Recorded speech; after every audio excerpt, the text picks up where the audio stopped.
Hi guys, this is Gerald and I'm back again. We are back again actually with another episode of What is Your Passion? This is part 2.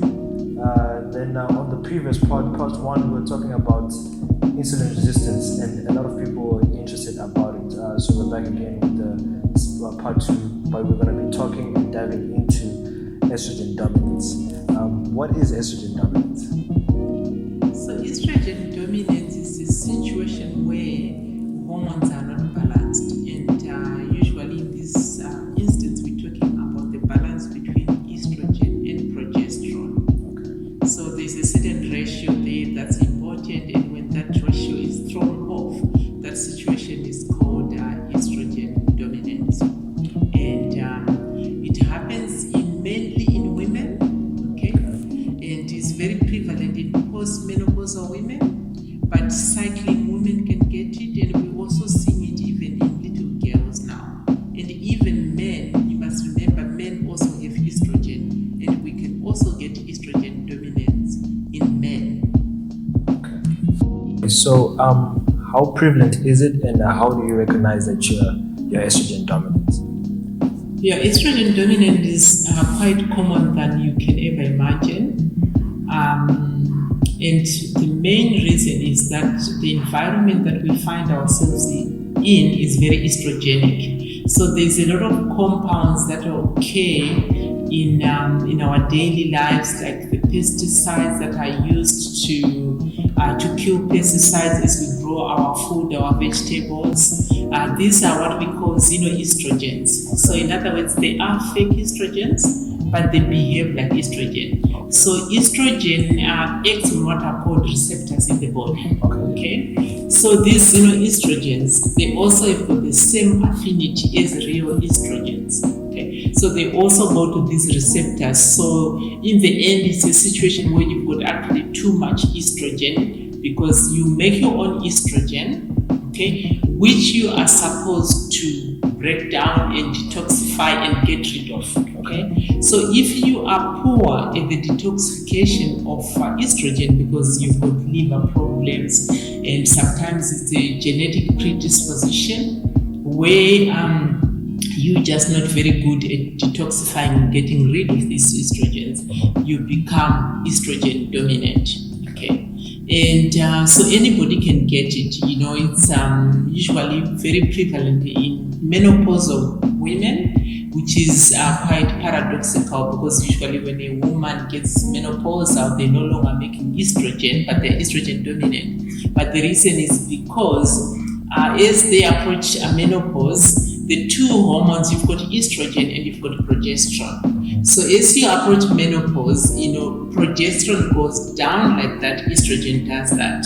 Progesterone, estrogen. So can you see what's happening to the ratio is getting bigger and bigger. Okay. So it also happens in cycling women. So if you find those women that have got very symptomatic periods when they cycle, they are moody, and they've got like sore breasts, and they bleed excessively, and they are very symptomatic, when they have their periods, and mood issues, anxiety, and sometimes even they even have insomnia. So that's one of the signs of estrogen dominance.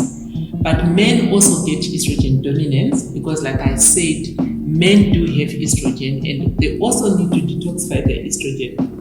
So if you get a man that from a genetic point of view, they are very poor at detoxifying estrogen, but they are also living in a very estrogenic environment. So the water that they drink, because all these herbicides that I spoke about that don't act like estrogen, they also find their way into the men's water, into the men's food. So that's why we do find men that are beginning to look like women. And some of them actually get real boobs, right? Okay. And they get hippie, and they've got that shape of a woman, but it's because they are estrogen dominant. Okay. So it is a very common problem. But sadly, I think the conventional setup, the conventional medical setup is not, they haven't caught up to this whole phenomenon of estrogen dominance, because it has become a big problem because we're using more chemicals, don't just think about the herbicides and pesticides, but think of the like the lotions, the parabens, these things called persistent organic pollutants. There's so many of these chemicals that are used in our laundry detergent, that are used on our clothes, like some of these antiperspirant clothes that we use and we put on to go to the gym, and all those chemicals, they've got affinity for the estrogen receptor in the body. So in the end, they make you estrogen dominant.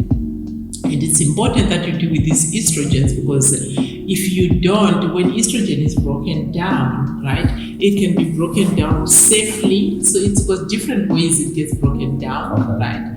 And what we get after estrogen is broken down are called the estrogen metabolites. And some of them are very harmful. They will damage our DNA. So what is DNA damage? DNA damage is actually basically cancer. So the increase in the rate of cancer, breast cancer, for example, has got very little to do with the genetic predisposition, but it's got to do with the fact that there is just too much estrogen in the body. So that's why it's a very important topic. Oh, I see. So how do you address it? What are the procedures on addressing estrogen dominant people, or if somebody is estrogen dominant, how do you go about reversing that situation to becoming functional and healthy, or back to vitality, if you might call it? Yeah. Okay. So as you are quite aware, is that no two patients are the same. Yes. Okay. So in functional medicine, it's you're dealing with an individual. It's about biochemical individual, and so you actually look at the person's history. You take a full detailed history, where they've been, where they grew up, where they are staying, what do they eat, what do they use on their body. So everybody gets a different treatment, but if it's a woman and they are postmenopausal and then they've done that, the way the balance is actually quite skewed, then sometimes it's a question of making sure that this woman is getting a little bit more progesterone, so that we can balance and narrow that gap between estrogen and progesterone. That's one thing. But there's a lot of things that you shouldn't do that help you with estrogen, excessive estrogen. Like, for example, try to eat organic vegetables if you can get them, right? Because then that means there's no pesticides in them there. And also make sure you're not using these so-called fragrances. So it is actually quite said that when something says fragrance, people get attracted, but actually it means it contains so many artificial harmful compounds in that fragrance. So you need to avoid those.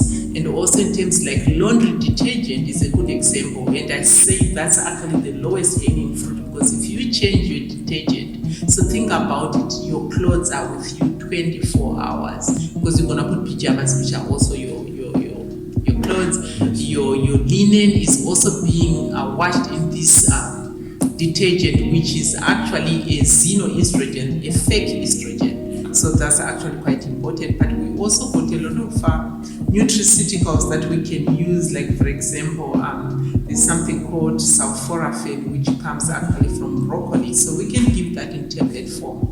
But the other thing is also just including a certain group of vegetables, which is called, the cruciferous vegetables, the broccoli, the cauliflower, the Brussels sprout. So eating those will help you with detoxifying your estrogen. So that's also quite important. But another thing is sweating through exercise, or actually what is very easy is to use sauna. So here in Functional Vitality, we use a sauna that incorporates infrared, and it incorporates ozone. So the nice thing with infrared is penetrates deeper layers, because as you know, toxins have got an affinity for fat.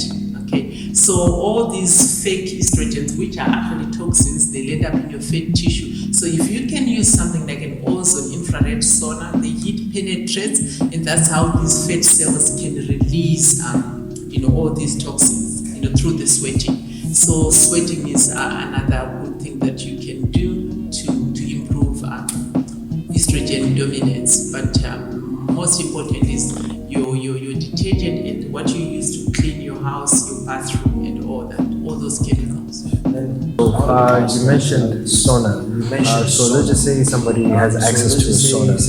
How many times is that individual supposed to go in the sauna? Is it maybe 2 times, 3 times? Is there a specific number of times that person is supposed to go in for a specific for a week, basically?